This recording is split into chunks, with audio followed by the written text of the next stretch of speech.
Hello friends, ఎలా ఉన్నారండి? ఈరోజు నేను మీకు ఒక టైలరింగ్ టిప్ చెప్తాను.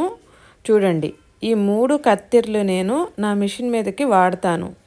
ఈ రెడ్ కలర్ది అయితే అస్సలు క్లాత్ అనేది కట్ అవ్వదు. నేను ఎక్కువగా ఈ బ్లాక్ కలర్ సిజర్నే నేను వాడతాను. అది జూపిటర్ కంపెనీది, చాలా బాగుంటుంది. మనకు ఇవి కత్తెర్లు సాన పోయిన తర్వాత మాటికి మనం సాన పట్టకూడదు. పట్టిస్తే అవి అరిగిపోతాయి. అందువల్ల నేను మీకు ఒక టిప్ చెప్తాను, చూడండి. ఇవి ట్యాబ్లెట్స్ కవర్స్ ఉన్నాయి కదా, షీట్స్, ఇవి సిల్వర్తో తయారు చేస్తారు. ఈ షీట్స్ని మనం మన కత్తిరితో కటింగ్ చేయాలి. కటింగ్ చేసినప్పుడు చూడండి, ఇలా ట్యాబ్లెట్ షీటు నేను వీడియోలో చూపిస్తున్న విధంగా ఈ విధంగా కటింగ్ చేయాలి. అప్పుడు మనకు కత్తిరికి కొంచెం సాన అనేది వస్తుంది.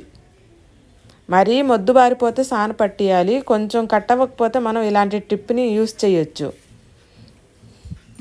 వేస్ట్గా పడి ఉండే ట్యాబ్లెట్స్ని ఇవి వాడేసి ఉంటాం కదా మనం, ఈ ట్యాబ్లెట్స్ షీట్స్ని ఈ విధంగా కటింగ్ చేయాలి.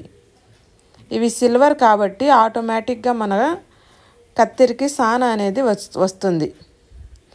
చూడండి, నేను ఇప్పుడు క్లాత్ కట్ చేసి చూపిస్తాను. చూడండి ఎంత బాగా కట్ అయ్యిందో. ఈ రెడ్ కలర్ కత్తిరి అయితే అస్సలు నాకు క్లాతే కట్ అయ్యేది కాదు, బాగా కట్ అవుతుంది. చూడండి,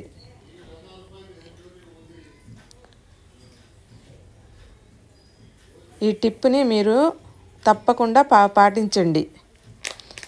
ఒకసారి మీ దగ్గర ఉన్న కత్తిరిని ఈ విధంగా చేసి ట్రై చేయండి. ట్రై చేసి ఎలా ఉందో మీరు నాకు తప్పకుండా కామెంట్ చేయండి. నేను ఎక్కువగా వాడేది ఈ బ్లాక్ కలర్ సిజర్ని వాడతాను. ఇది జూపిటర్ కంపెనీది, చాలా బాగుంటుంది. ఇది నాకు మొన్న కింద పడింది, అప్పటి నుంచి సరిగ్గా కొంచెం కట్ అవ్వటం లేదు. అందువల్ల ఈ ట్యాబ్లెట్ షీట్స్ని నేను ఈ విధంగా కట్ చేస్తున్నాను. ఈ ట్యాబ్లెట్ల షీట్ని కట్ చేసిన తర్వాత నాకు క్లాత్ బాగానే కట్ అవుతుంది.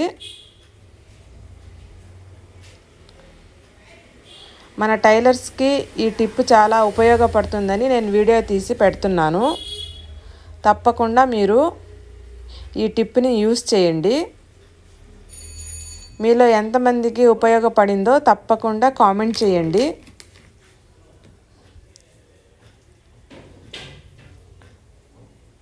చూడండి, క్లాత్ ఎంత బాగా కట్ అవుతుందో. కింద పడినప్పటి నుంచి అసలు కటింగ్ అయ్యేదే కాదు. ఇప్పుడు బాగా కట్ అవుతుంది. చూడండి,